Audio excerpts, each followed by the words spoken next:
Ma jok to, naš se, stalno se mi družimo, mi nekad organizujemo se, ne možemo često, jer se puno radi, razumiješ?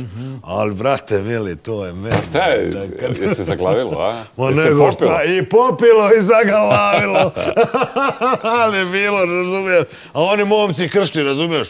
A joj, onako, znaš, on ti je malo nezgodniji kad popije, onako, znaš, kad ono uzavrla glava, kad alkohol, razumiješ? Agresivac. Ma daj, da ona krenu malo da ga smiri, jevi ga, prijatelji su, znaju se, razumiješ? Kad ga ovo spuca pepeljarom u glavu. Čekajte, nema možda ni ne pratim. Svog drugara je udario pepeljarom u glavu, šta je to smiješno?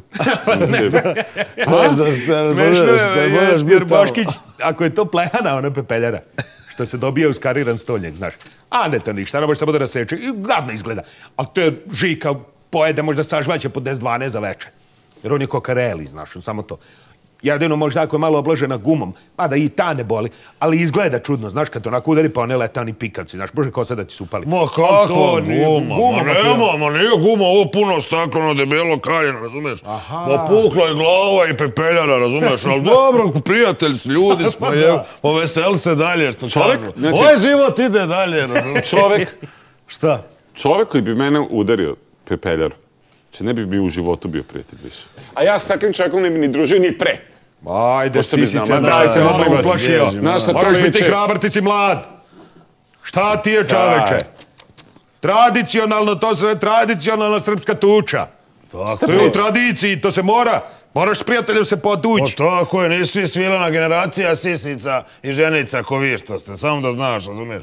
To kad su ljudi iste hrane, istog vazduha, sazdan istom zemljom hodaju, razumiješ? Pa to mora doći do, razumiješ, jer to udara glava o glavu. Ali važno da se oni zbog jedne te svađe ne zavade. Nema tu zavade, Boškić, razumiješ? Ovaj mu je razbio glavu i onda su se pomirili pijani.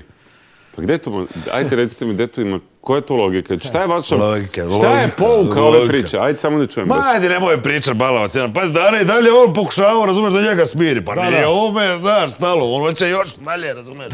I tamo je mislio smirit će ga kada ova izvadio čakicu jednu, sjestnu ga dobro po palcu i malo ga bocno u stomak. Ali dobro, nije to neke vitalne organe, valjda između jetre i ne znam kojeg crijeva, razumeš, to prošlo. Ma nije ništa bilo, nego se neki ko ti takav blentać, razumeš, da ne kažem se, uplašio i zvao miliciju, razumeš.